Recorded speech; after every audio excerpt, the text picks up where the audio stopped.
আজকের একটা অঙ্ক এনেছি, দেখো তোমাদের খুব পরিচিত অঙ্ক।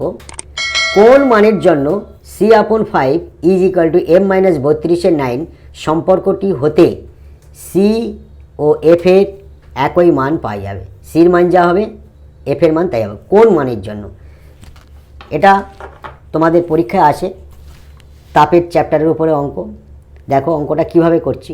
এখানে সি মানে সেন্টিগ্রেড আর এফ মানে ফারেনহাইট স্কেল, তার উপরেই অঙ্কটা দেওয়া আছে। এখন কোন মানটা হলে আমাদের সি এবং এফ এর একই মান পাওয়া যাবে, দেখো কোন মানের জন্য। তাহলে ধরি নির্ণেয়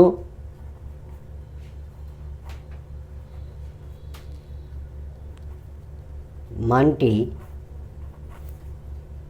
এক্স, অতএব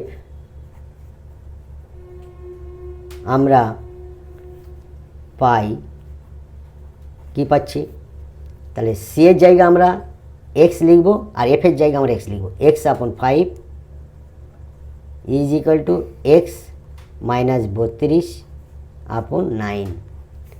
এইটা ইকুয়েশন করে এক্স এর মান বের করে নেব। দেখো 9x বজ্রগুণ করলে 5x মাইনাস 5 দুগুণে 10, 3 5 15 একে 16, বা 9x মাইনাস 5xটাকে এপারে নিয়ে আসবো, এই প্লাস 5xটাকে বাম দিকে নিয়ে আসলে মাইনাস 5x হবে, ইজ ইকুয়াল টু -160। এটা বিয়োগ করলে হচ্ছে 4x সমান -160।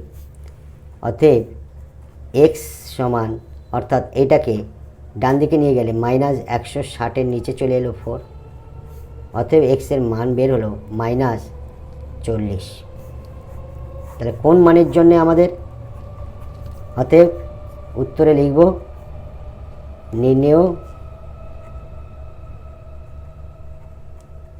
নির্ণেয় মান -40 ডিগ্রি। Thank you.